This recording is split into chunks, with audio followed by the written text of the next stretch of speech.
All right. I think we are live on YouTube.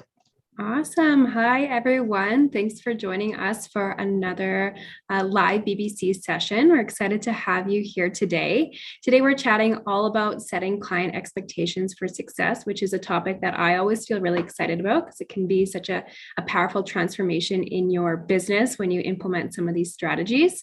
So, as health and wellness professionals, we're always thinking about client experience, but it's really kind of important to connect those two together. So, client experience really comes hand in hand by setting client expectations. So, we wanted to share a few strategies with you today on how you can very easily achieve that and some ways that Practice Better makes that really easy. So really, when I think about client expectations, it's about a great experience, and that's going to lead to better outcomes and just pave the way for scalability in your own business, as people who have a good experience are, of course, more likely to spread the word about you and what you do. And really knowing what to expect from the beginning will set the tone for the entire time working together. So it's kind of like, getting that first opportunity to create a great first impression. It's similar with expectations, where you can really set the tone for the entire time you work together. And as health and wellness practitioners, sometimes we're working with clients for a really long time. So on top of that, if you're setting expectations right from the very beginning, you're going to draw the right clients into your practice. And it's just a better opportunity to provide those exceptional results working together. So we wanted to dive into these strategies for you today. So we have 4 of them. And I think Jen is going to kick us off with the first one. Yeah, absolutely. Yeah, and I agree, Britt. This is such an awesome, I think, topic to speak on, just in that it can make such a big difference in your practice and your client's experience, like you were just saying. So yeah, the first thing that comes to mind for me is just around this idea of being really upfront and clear with your offer and who you are. So really setting expectations with your client or prospective client, it starts from the first time they're introduced to your business. So this isn't necessarily just with existing clients, it's, even prospective clients. So maybe this first introduction might be, on social media. Maybe it's through a freebie offer that you have. Maybe someone heard you on a podcast. They saw you at an event or a virtual event, whatever it might be. So there's lots of, ways that someone might first come across you, right? And so at that stage, it's really important that you're clear in communicating who you are, what you do, and that the client or prospective client at that stage easily understands that. So it can be helpful at that point to sort of be mindful and intentional with the type of verbiage that you're using to, describe who you are and what you do, because the person on the other side probably has no prior knowledge of who you are, and maybe also is much more basic in their knowledge of the health and wellness space. So if you're used to speaking in, more advanced like terms, more, advanced health jargon kind of stuff, or even maybe you're from more of an academic perspective from the health side of things, just remember that your audience and those prospective clients, they likely don't have that same context as you, that same education, that same, immersion in the health space. So it's important to speak to them in their language so they can easily understand. And all of that is really going to ensure that then again, they're clear on who you are, what you do, and how you can help them. And that's an essential sort of first step to set their expectations correctly, right? You want them to really be clear on who you are and what you do as you sort of progress in hopefully having them, work with you and buy some of your offers, right? So in Practice Better, sort of at that stage, is a couple ways that you can, really be clear in that communication. One is your practitioner profile. So that's a great place to start in sharing who you are and what you do. So any prospective client that visits your booking link, whether that's, for, all of your services, maybe for a program or a freebie offer, whatever it is they're actually, purchasing, that they are finding, the information they need to know if you're the right fit for them, so they can be really clear about that. Also with your services, when, you're setting those up in Practice Better, your services, packages, or your programs, you can really be thorough in your descriptions of those services. So just really being clear on, the type of outcomes the clients can expect, maybe even some of the milestones that they'll hit in working with you in that offer. So there's lots of opportunities to sort of weave that in before they even, sign on as a client with you. And then, once they do start working with you, you're ready to start working with someone, then there's also some other places that you can weave in this, clear communication to set those expectations. One of which that we really like is within like a service agreement. So that's a great place to sort of go beyond just who you are and what you do, but include things that you want the client to know before committing to work together. So maybe things like your communication preferences and boundaries, cancellation policy, expiration policies of the offers and services, and just really anything else that might impact the client's experience working with you, to really help set those expectations. So you can do that in advance with your clients via a waiver. So a waiver in Practice Better will actually require the client's signature to sign off on that. So that will act as proof that they, read, reviewed, acknowledged the information that you've shared with them, which can be really important to really, just set those clear expectations in a really formal way. So those are just a couple ideas of how you can do that. So all of these things I think really support your client's clear understanding again of, not only who you are and what you do, how you can help them, but also any key pieces of info around, how you will be working together. And just all, again, setting those expectations properly, which ultimately then sets them up for success, as well as sets you up for success as a practitioner too. Yeah, I like that you started there, like before a client is even officially working with you, because that again really will set the stage for a successful experience together, making sure that you guys are even the right fit to be working together. And that's really what it's all about. And I guess the next point that I want to bring is kind of one step further. So the client has maybe committed to working with you, and they really want to kind of know exactly what to expect. So when I think about setting expectations from a personal standpoint, I'm always trying to be a little bit preemptive of questions. So before a question even comes up for a client rather, I'm trying to think about how I can already give them that information. So one way that you can do that is mapping out their journey and their milestones.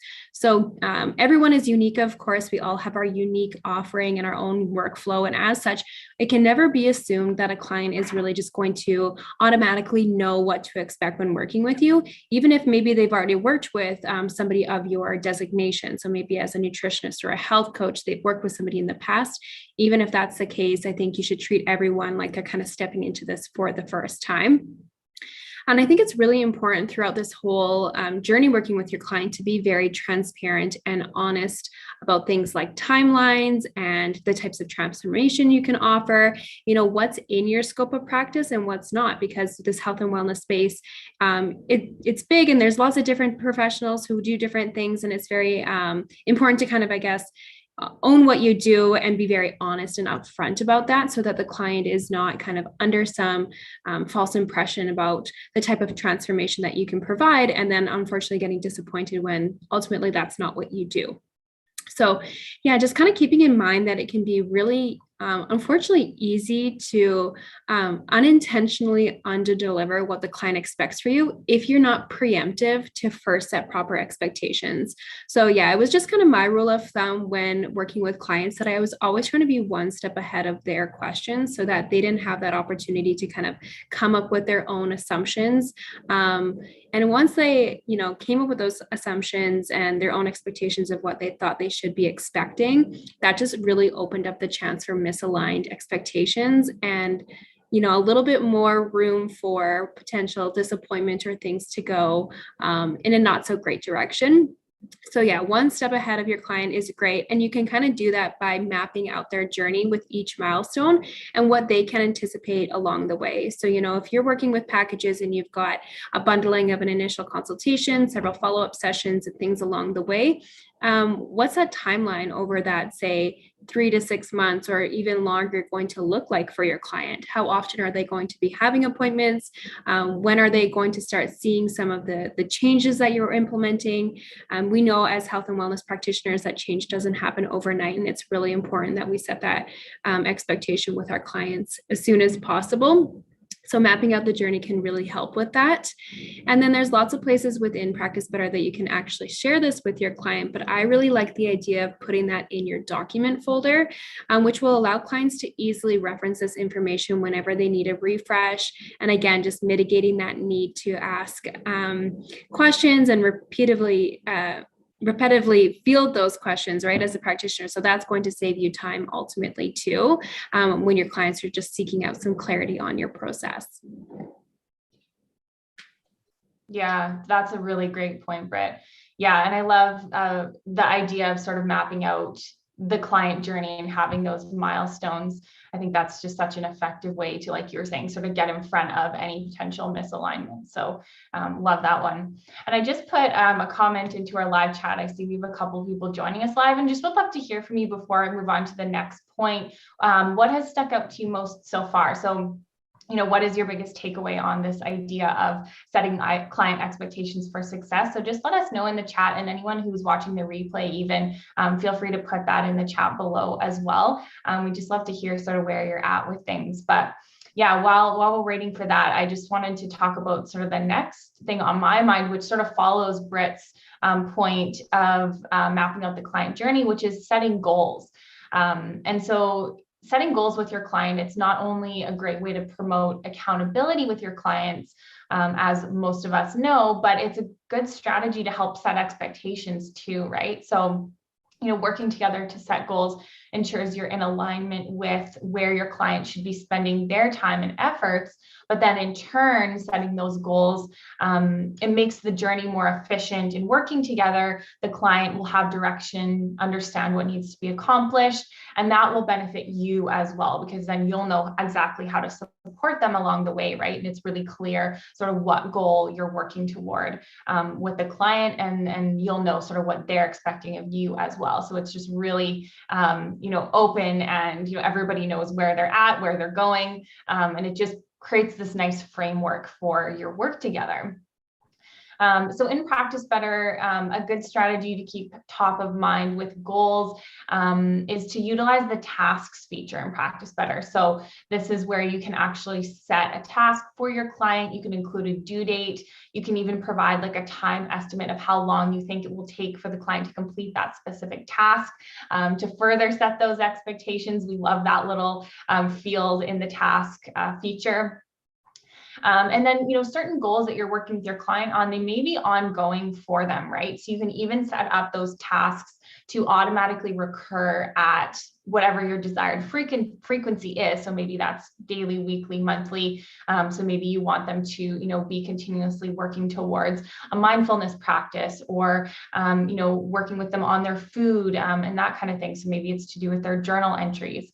So just setting up those recurring tasks can be really great, and just almost be those reminders to keep their expectations in check on a consistent, ongoing basis. And then along the lines of the food and mood journals that you can utilize with your clients in Practice Better, within those, you can actually even set targets, for your clients' goals as it relates to the food side of things. So if that's something that you get quite granular with your client on in your work together, you can set those targets. And that just, again, creates this real clarity on where they should be focusing their attention. So setting goals, communicating these goals, it just helps create this framework for your client's expectations that's beneficial not only for you or for the client, but also for you as a practitioner, just having that framework and that sort of that roadmap via those goals that you've set. Yeah, I think that's so important, because essentially, again, like if you're coming together for a follow-up session, how nice would it be as a practitioner if the client had direction? And so the next follow-up session, you kind of knew where they were going to be at or what to expect. So super efficient for you and your workflow as a practitioner. And the last strategy that I wanted to share before we get into a demo, so we'll be sharing with you guys a couple of our strategies within the Practice Better platform today, is to communicate often. And I think this is really just one of the best and simplest strategies to get in front of those misaligned expectations, is to communicate often, and also give your clients a space to share their thoughts. You'll be able to then understand where they stand at any given point in their journey, especially if you're working with your clients long-term through a package or maybe a program. sometimes we're working with clients for 3 months, 6 months, even longer.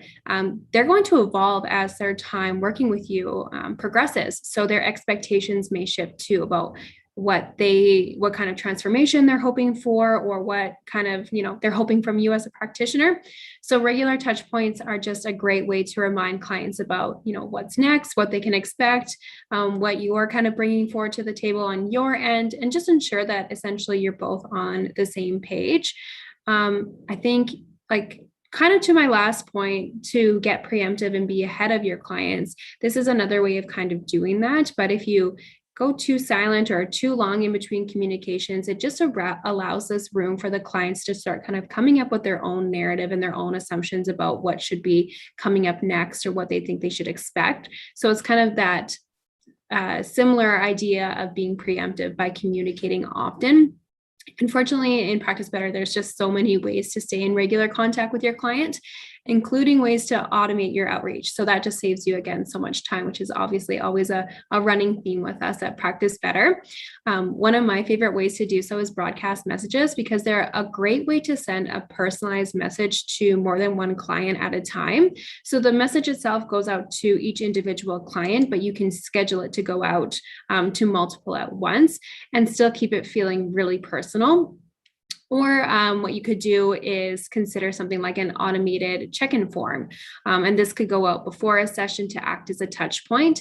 And it's a great way to ensure that the feedback that you are receiving is consistent, and it will help you kind of stay aware of your client's current status so that you're informed about how you can work together going forward. So you'll have those, same routine questions, and you can really use those as a benchmark of progress, and also just make sure that you're getting the right information every time. So a little less open-ended than maybe just a broadcast message where you're inviting a response back there. I'm actually going to show you examples of both of those shortly. But yeah, like I said, setting expectations, I really believe it's key to working successfully with clients.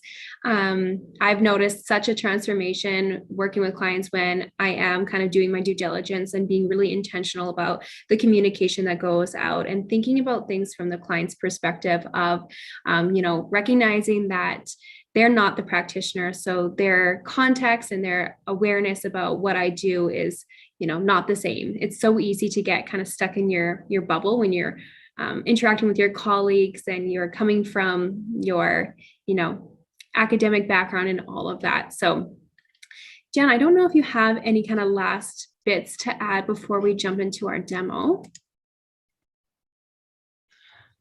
I think I was just going to say, I feel like sometimes this, like the idea of setting client expectations can sort of be overlooked in that it's assumed that you'll just naturally do that as part of some of your introductory discussions. But I think it's so important, like we talked about today, to be super intentional and sort of plan out how you're going to do that. Because I think, as you've alluded to a couple of times, there's so many opportunities where the client may form certain expectations about, what outcomes they might be receiving, or something that you're doing for them that may not be quite aligned. So I just think it's so important to really those clear expectations, not only, and just really ensure that you're on the same page and there's no room for error. So I just think, it's such an important sort of topic that sometimes can be a little bit overlooked. So just wanted to share that. Yeah, for sure. Some of these things that we've mentioned might take a little bit of time to set up, but they're going to help you manage your time so much better going forward, because you won't be, spending the time to troubleshoot and work through things with your clients and answer all these questions. So it's more of a one and done approach oftentimes with these. But let me share my screen and we will share with you a couple of these strategies and how you can put them into practice in Practice Better. All right, Jen, you can see my screen.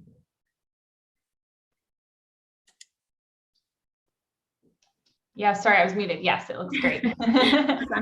Okay, so I wanted to just quickly go to my service his here, because I think this is a really easy one to overlook. And that is including descriptions in your actual services that you're setting up.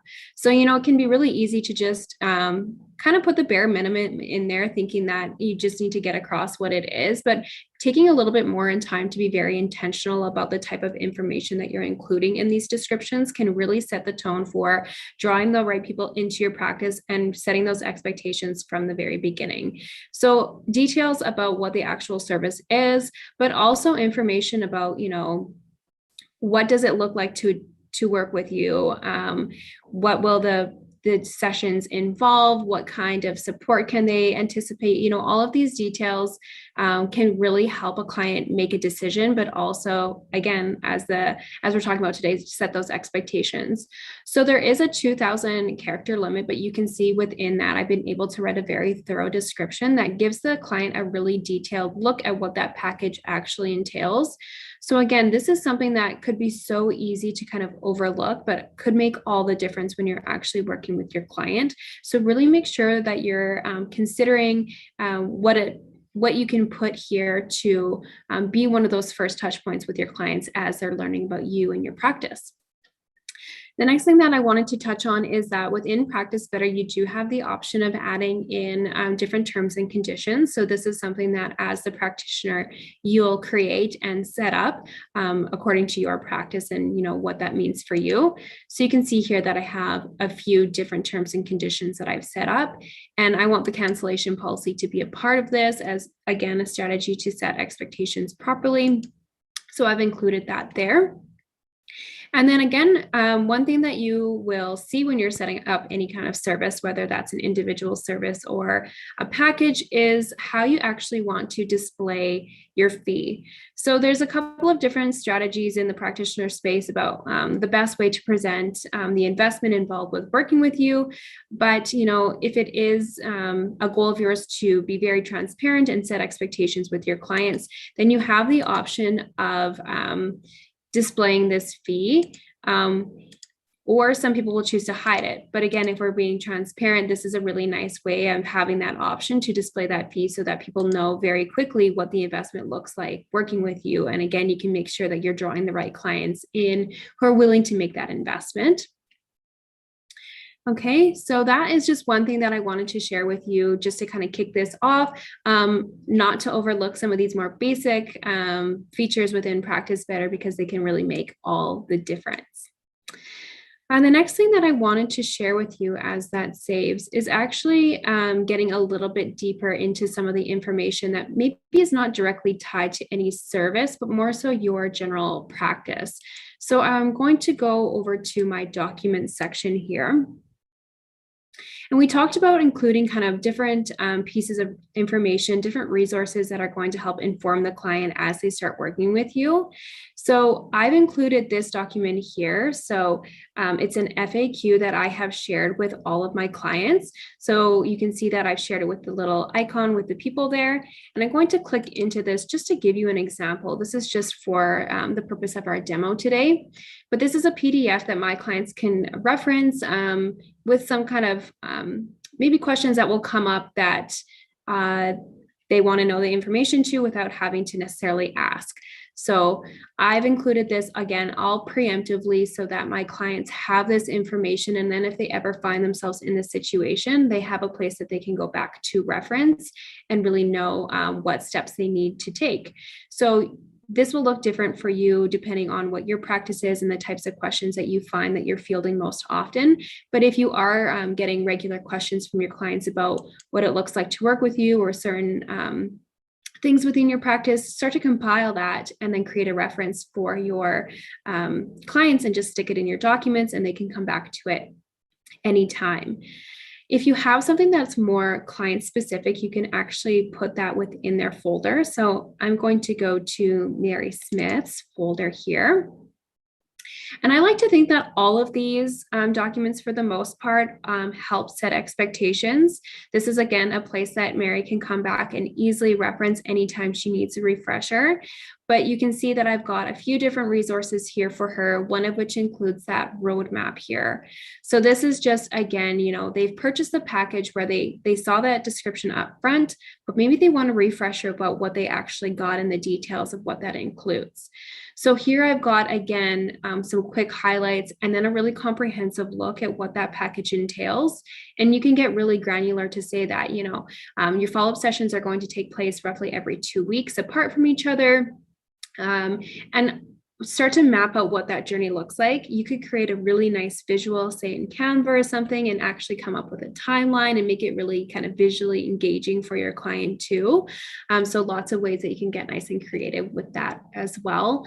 But again, I want a place where Mary can come back and reference this anytime she needs a refresher about what she actually signed up for. She doesn't have to ask me, and it's just a time saver for both of us. All right, so that is those 2 items. The next thing that I wanted to show you with Mary is that automated form. So in between those follow-up sessions every 2 weeks, I want to make sure that I'm having a touch point with Mary to make sure that, we're staying on the same page. I'm aware of kind of how things are progressing with her, and I know exactly kind of what to expect for the next follow-up session, what she's, been working on, any challenges she's had, that kind of idea. And I can do that really easily by setting up a reoccurring form with a check-in form. So I'm going to use the red fast action button to send the form here. And I've already created a progress check-in form. So I'm going to select that. And that's a really simple form that just has a few key questions to act as that touch point. So I want to send that, and I want it to be recurring. And given I know that Mary's sessions are going to be, say, every 2 weeks, I can start to look at, finding a frequency that is going to work for Mary and I to act as kind of an intermediary in between the actual follow-up sessions.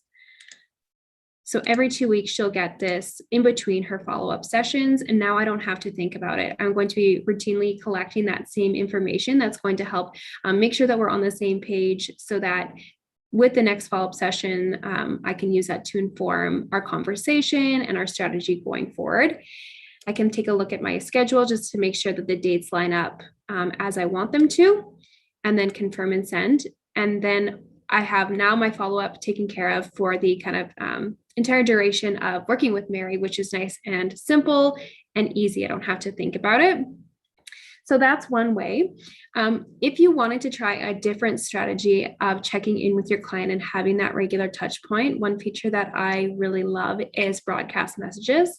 So you can access that through the little chat bubble up here. And then we'll actually go over to the broadcast tab. So you can see that I have 2 different follow-ups scheduled with my clients, and we'll just kind of take a look at what that looks like. So when you are setting up a broadcast, you'll get to kind of give it a name. This is for your internal reference, so nothing that your client sees. And you'll also get to select how the client is actually receiving this message. So I'm selecting the direct chat message or email if they're uninvited, which, not everyone might have logged into the client portal. So if they haven't done so yet, they'll get an email in this instance. And then this can actually be scheduled in advance. So again, if I want this to be kind of in between all my follow-up sessions, I can easily kind of set that accordingly. For the recipients, you can either set up a tag, which will make things really easy, or you can choose individual clients depending on who you'd like this message to go to. And the nice thing about broadcast messages is, in fact, that you are able to send it to multiple clients at once, but still keep it feeling really personalized. So next here is my message. So I've used a placeholder to make sure that it feels personalized to my client, and then a really simple follow-up message. So this isn't anything that feels too scripted or templated where the client is going to feel like they're just getting a mass message. This is just going to pop up in their chat box or perhaps in their inbox, depending on their status within the client portal. And it's opening up that conversation for the client to respond and let me know where they're at since our last session. So once I have that all reviewed, this is the email version. I can see the clients it's going out to, schedule that. And now I have all my check-ins scheduled for a whole list of clients. So again, it keeps it really easy to do those regular touch points with your clients again and again, so that they are hearing from you regularly enough that you're able to stay in front of any kind of expectations that they're starting to form on their own, and make sure that you're all feeling like you're on the same page. So those are just a few strategies that we wanted to share with you today to make it really easy to take these extra steps to be very intentional in your practice and start to set expectations kind of right throughout the entire client journey. All right.